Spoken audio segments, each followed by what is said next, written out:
Welcome to Wealthing Talks. I am your host, Alicia Castillo Holley, bringing you real-life conversations from Silicon Valley or somewhere around the world. We will talk about disruptors, angel investments, venture capital, and of course, family offices.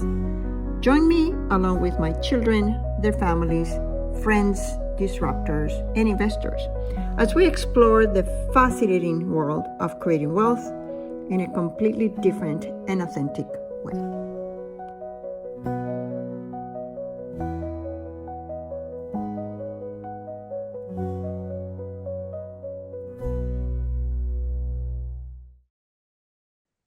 Hello, everyone. It is such a pleasure to introduce you to Kartik. So happy to be here with you, talking about what you've done. Thank you so much for spending this time with us. Yeah, likewise. Thanks for having me, Alicia. It was great to meet you recently and happy to be on the pod. So the first question that I ask everybody is, what are you doing today and how did you get here? How did you get to do this that you're doing? Sure. So, I'm a venture capitalist. I'm building my first fund. It's called Families Fund. Our mission is to make America the best place to start and raise a family. We invest in everything from education to health to home robotics. So that's what we do today. It's been a long and winding road. I've shared the story with you, but it's fun. I grew up in a small town called Belmont, Ohio, about 450 people. And the number's actually going down. Unfortunately, that's what happens with those towns. As a child, it was amazing. We grew up in the woods in our backyard. We could like put skis on when there was snow or like sled down the hill. Like there's so much to do. So, in that way, it was actually incredible. But I didn't know anything about what I'm doing now. I didn't know what a startup was. I didn't know any of this kind of stuff. My dad was a doctor. He was a businessman. So I knew about starting a business and maybe it's something I should do one day, but really didn't know anything about technology other than going to work at Apple. And so that was like I was like a heat-seeking missile. I was like, how do I go do that? And so, I went and studied computer science in upstate New York, ended up doing an internship at Apple, got a patent working with FaceTime, and it was okay. I'm not gonna say like I was proud of it, and at the time I was happy, but I knew there had to be more. And at the time, the person telling me what to do was a product manager. So I was like, oh, I should go do that. So I don't need to be told what to do. Of course, it would have been interesting with hindsight to just go start a company then or start exploring that, but I just wasn't aware that that was a possibility. And so that took me to San Diego. That's when I first got to California, where I'm still now. Well, I'm up in San Francisco. I was there for about a year, and how I got to the venture actually happened there, and it was pretty funny. I had an hour and a half commute. I didn't know what to do with that commute, and it was the first time I'd ever listened to a podcast. I clicked on technology. I found This Week in Startups by Jason Calacanis. I know it's a news show now, but back then it was just 2 hours with a founder, kind of raw. And I got obsessed. I was like, I can't believe I'm doing this. I had just gotten some feedback at work. Hey, designers love you, engineers love you, but you need to get better at corporate politics. And while that was the right feedback for that job, it really occurred to me I need a different job. And so I lasted about 11 months. It was my first and last corporate job. But because of those drives, I joined Jason's syndicate. Then I joined a bunch of other syndicates. A month out of college, I wrote my first $1,000 angel check into a company through a syndicate. Joined other ones, started doing direct checks, and it ended up being a portfolio of about 40 companies with some decent exits. And so that's how I got into investing and how I got up to San Francisco. I drove up, I sat next to him. Some founders were pitching us. Everybody asked me what company I'm starting because I guess, at that age they think you're doing that instead of investing. I was like, no, I'm an investor, after writing $4,000 worth of angel investments. And it was just that quintessential San Francisco experience. Like you could just do anything. And so I moved up. I came back, looked at my wife and said, we're going out to San Francisco. We're going to figure it out. I've been here for about 10 years, worked at a handful of startups as a product manager, got into Y Combinator, worked in my own company for about 3 years. Um, After shutting it down, my kids were born, and I was thinking through like, should I become a venture capitalist? Should I get more into investing, or is it round two? Am I ready for another company? Um, and when I saw this, my thesis that maybe we'll get into later, I just couldn't look away. I wrote a $50,000 check into one education company, and I just thought like, how do I give you 500,000? I don't have 500,000, but if I go raise a fund, I could do that. And so that's how I got here. Wow. Do you ever feel that you should have done something different? Um, There, I mean, hindsight is everything. So now it's like, oh, maybe I should have gone to a startup. It's funny if you asked me that 4 years ago, I wondered like, what if I got deeper into engineering and very good at it? Who knows? Maybe I'd be one of these frontier labs right now. I have no idea. But the flip side is maybe that doesn't matter. Maybe those skills will be useless in the long arc of history. And so I live with no regrets. My life is quite good with the kids and the business and my wife and everything else. And so yeah, I wouldn't change anything because if I changed one small thing, we wouldn't be talking right now. What is the one thing that you would tell your younger self? What is the one thing that you would like your younger self to know that you have learned through this journey? I would say just sharing who you are, kind of being authentic. I know the word authentic is absolutely overused at this point, but I was actually quite introverted outside of my close family and my close friends. So those people would think, hearing this, that's insane. Like you're so talkative, you have fun with us. But for everybody else, especially in a work context, like early internships, even jobs when I got to San Francisco, like, more quiet, more reserved, not saying what I really meant. Mhm. Which is hilarious because in middle school and high school, I was, well, not middle school, but in high school, I was like very vocal, very open, didn't really hold anything back. And then something about work culture and stuff like that kind of made me more reserved, more cautious about what I'd say.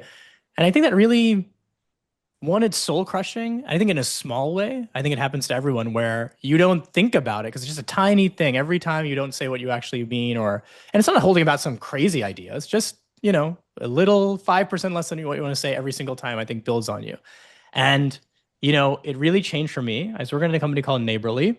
We had a designer named Yoni. He'll have no idea he had this impact on my life, but it was actually huge. I just watched him just say whatever the hell he wanted, I mean, the negative would be like people would call him a jackass, other people would call him a loudmouth. I mean, he was a great designer and a fun guy to be around. And I just noticed like he'd say things. Sometimes people would laugh, sometimes people wouldn't, or they just think he's insane. But he didn't give a shit, Like he was just really who he was. And just seeing that in the work context kind of pushed me. It's like, oh, I can just be myself. And what you find out is just people like you more, you are happier, and the people that don't like you, who cares? It's okay to deal with people who are unlike you. Life is better if you deal with people like unlike you. And so I think that's what I would say. There's probably like a 6 year chunk where I could have just been more of myself and less reserved that I was not. Yeah, it's so interesting because I feel that as well. And it was not a matter, it was not a matter of being shy. It was a matter that I thought, you know what? It's not going to make a difference. Yeah, So people, well, sometimes I felt people don't need to know or people don't care. And sometimes I felt, it's not worth my time to go and Yeah, talk about this. But the reality is that we need a lot of authenticity, but we need more people speaking up. And sure. there's some wisdom, but also some freedom that comes with aging. So if we have more of that early on, that's great. And now that I'm older, I can pretty much say whatever I want. People go, oh, because she's old. Well, they don't say she's old, but I know they mean it. They probably think, oh well, they would say she's wise, but they really mean she's old, and that's fine too. But I think of the many people that are listening that need to be aware that they can say what they mean, uh, they can mean what they say, and they can be more authentic. We would have a better world. It's 100% sure. Tell us a little bit more about your fund, and I want to take that into the philosophy of wealthing, which is the philosophy of how we invest, but also what we believe is the way forward. It's about, you create wealth, and when you create wealth, you share it with everybody. How is your fund creating wealth? Sure. How's it creating wealth? I mean, so we'll talk about, maybe starting the most practical sense and going in concentric circles from there. And so the beginning is, it creates wealth from, it's a smaller fund, so it creates some small amount of wealth from management fees for our day-to-day life. It creates wealth through carry. My LPs own equity in the companies we invest in, and then so do I. And so that's the main thing. I think a good thing for that is people thinking about this is like, I personally see equity in companies as the way that anyone can create long-standing wealth. Now, we think about that a lot about technology, but it's really generalizable. like owning a laundromat, owning part of a laundromat, owning part of a cafe, just owning something more than 0% of it. It doesn't mean you have to run a business yourself. Is a good way to have money come to you rather than you have to work to make money. And I wish it was something that we could share more that didn't seem like, oh, like, that's something only rich people do, like owning companies, blah, blah, blah, blah, blah. Because some people talk about this like, oh, what about people at Facebook? They have like really high salaries. They're fine. They don't need anything. That's not true. It's because they have equity in Facebook. And when they have those savings, they put into the stock market. So they have equities that way too.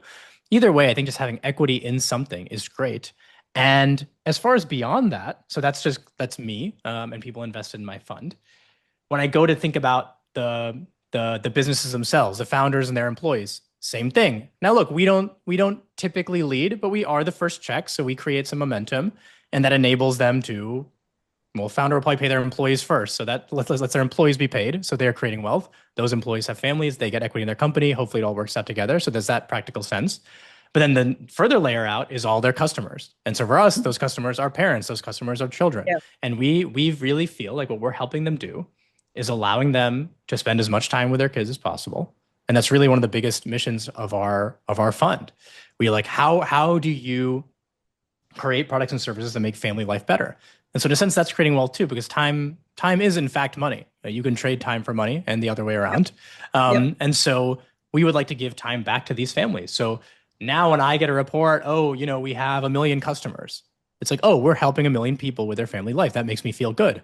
And it doesn't have to be, I think the part where I stand on my own is I don't think even in these sectors, education, health, well, I guess robotics might be more obvious, but with these three things is that there's no good reason that money has to feel icky or a separate part of it.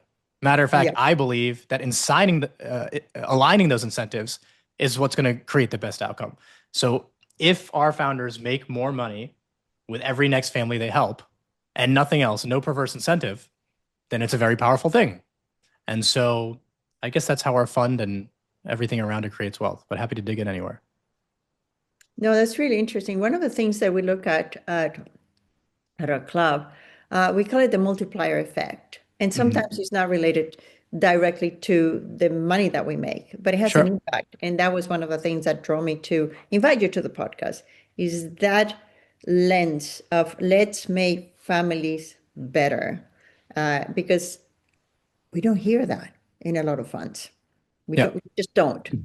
Sure. We forget about children, and or we look at children like the consumer, the parent that is the buyer and the kid uses. But the holistic concept of family, I think it's very powerful, and I think it's missing from venture capital. So I really like that. When we look at the multiplier effect, I think the biggest example for me is literacy. So I lived in countries where there's a high percentage of illiteracy. And sometimes it happens when people move to another country. I speak several languages and some of them have different alphabets. And if you go to those countries and you cannot read, you're illiterate. But Yep.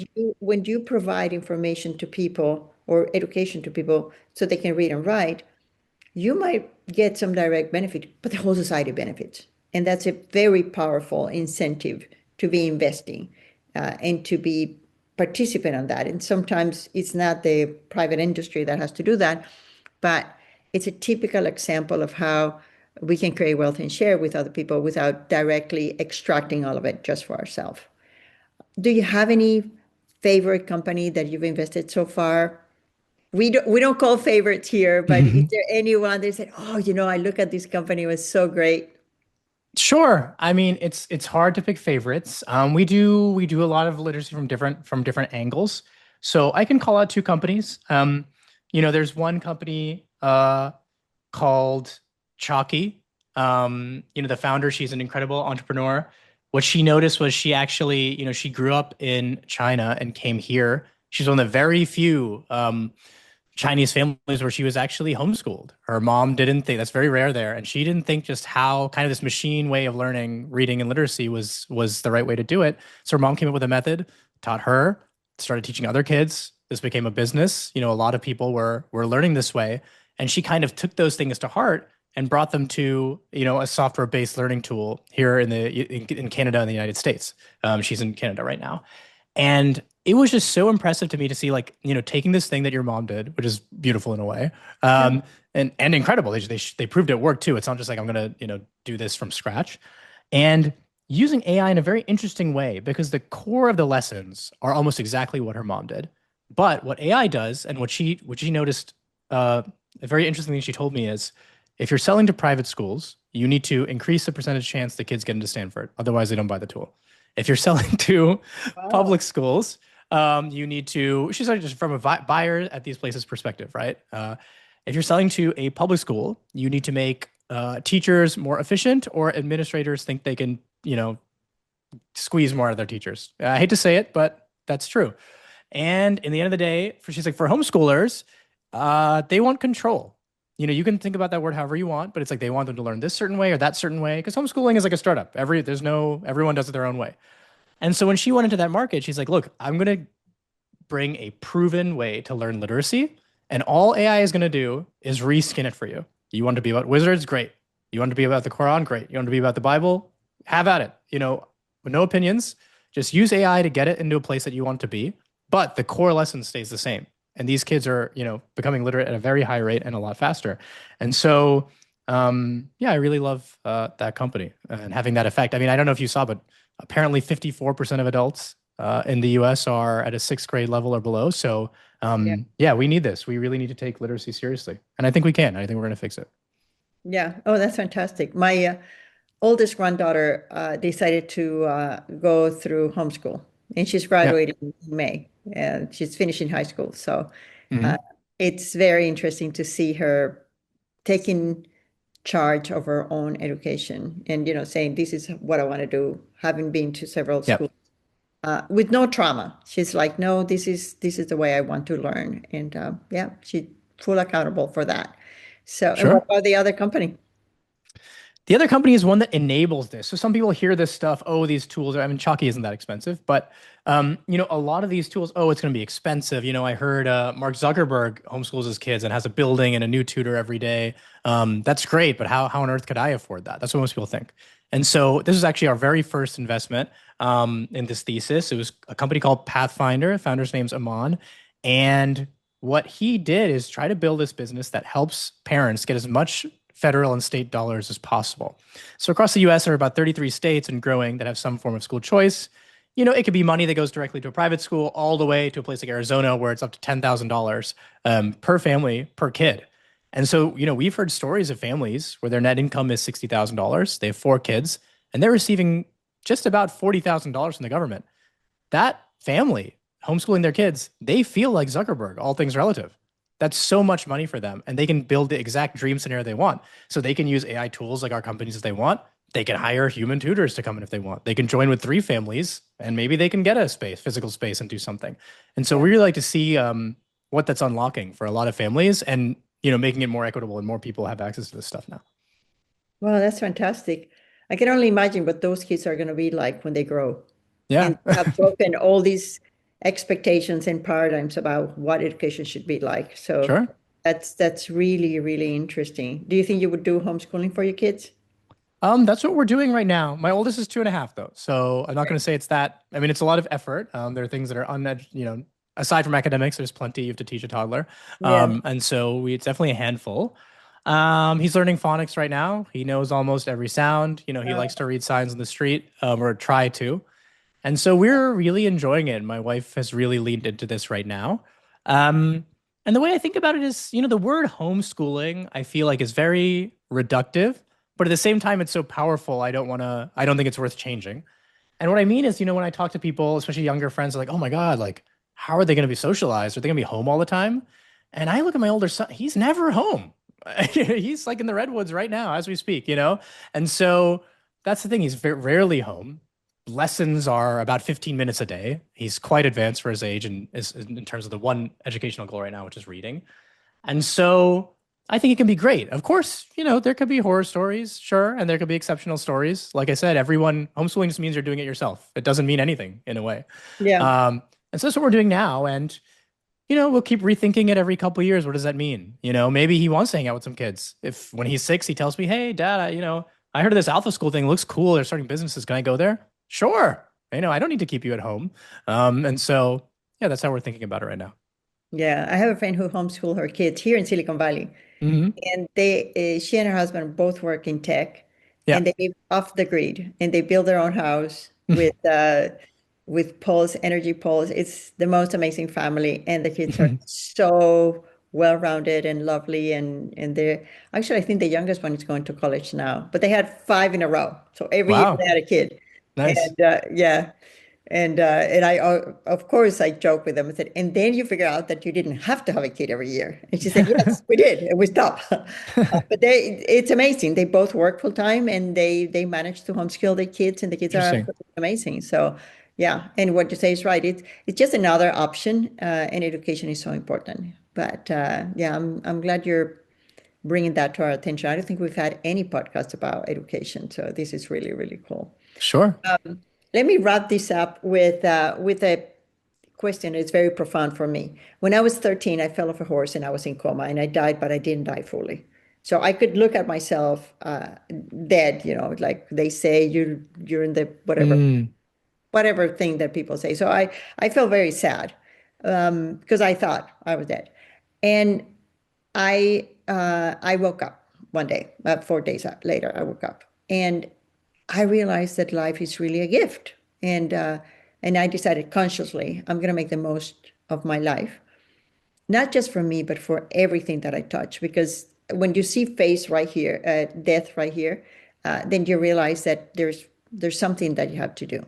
So my last question is always about your legacy. It's always about what did you want to leave in the world? How do you want people to think about you when you're no longer here? How do you want people to think about you when they don't have the opportunity to know you personally, like this podcast? So have you thought about what is your essence and who you are? Sure, sure. It's a big question. But I think about it a lot. You know, from the practical sense, one thing I really try to spread and share, especially with younger, strivers, founders, people here in San Francisco, is you should have kids. Like it's kind of funny, but like you should do it. And I say something now. My line is having one kid is 100 times easier than society to have you believe. It doesn't mean that it's easy, but I think it's much easier than society, especially here, will have you believe. And then I follow up and tell them having 2 kids is hard. I can't, I'm not going to lie to you, but and it's still worth it. Absolutely worth it. But I do want people just that entry point that, there's 2 of you. If you are not, you're doing okay, like at least one of you works or both of you work, like you have some money. Um, you will never regret having at least one kid. And I tell younger people to do it because their questions, especially the higher performers, think, or anyone who's ambitious really thinks, oh, is it going to get in the way? And look, I look at my past life, I've done interesting things, but I do believe the fund I'm building now is going to be my life's work. And there's a 0% chance I would have started it without having the kids. And if anything, it's extremely motivating when a small child depends on you to live, to live and eat and to do everything. And so it really will drive you no matter what your ambitions are, no matter how busy you are. It doesn't matter. And so um I think the mark I want to leave, though, like in a bigger sense, we've done many of these funds. Maybe we go build something in space. I have no idea. But really, that whenever I pass away, whether it's my great grandkids, whoever's left, that they are living in a world where no one would question if America is the best place to start and raise a family. But even more important than that, that families could choose to spend as much time with their kids as possible. Because I think that's becoming harder every day now, where you must both work. Forget about it, woman, man, doesn't matter who's home, but most people must work, whether they hate their jobs or not. Work 3 jobs, whatever this problem is. I would like to be in a place where we won't do all of it, but we've had some significant impact on the tools or the infrastructure or culture or whatever it is that helps families choose to spend as much time with their family as possible. And so that's the mark I'd like to have on the world. Wow. So thank you so much for bringing up the love of having a family. You met my son, and my son works Yeah. now. He's 40 and he works with me, and we never thought that would happen. But I I've had a great life, and having kids was a great opportunity. That I didn't choose to have them; they came to me, and I didn't make them. So I always joke about it when I talk to guys that, oh, you have 6 kids because you didn't make them, but I made them, and I had to deliver them. But I think it was one of the most magical experiences, and it's completely impossible to substitute. So thank you so much for talking to us about you, about your fund, and about the great opportunity that it is to have kids. I love that. Yeah. Thanks for having me. It's been fun. Well, I hope you enjoyed this conversation. After the podcast recording, we continue talking, and I just felt very touched because when I had my own kids, I was told so often that I was a bad mom because I was working full time. I did take a year off and work for my heart for the Opera House, but I also only work half time so I could spend more time with my kids before moving out of Venezuela when they were in elementary school. We've completely forgotten about families. We've completely forgotten about how great, amazing, magical, and loving it is to have kids. And I just love bringing these to our conversation. Not everybody has the privilege, the opportunity to have kids, but you know, we just need to bring that back, and we need to be more supportive of families in general, not the single mom, the single dad, the mom, the dad, the kids, but just the unity of the family. So I hope you enjoyed this conversation. I hope you look into family fund. They are still raising funds, and we just talked that he cannot say come and invest with me, but and I don't make investment recommendations, but go and look them up and see what they're doing.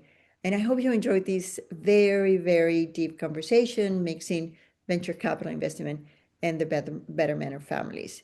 This is your host, Alicia Castillo Holley, and I'll see you in the next episode. Thank you so much for being with us.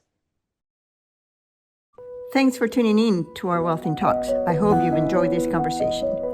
To stay connected, visit us at wealthing.com.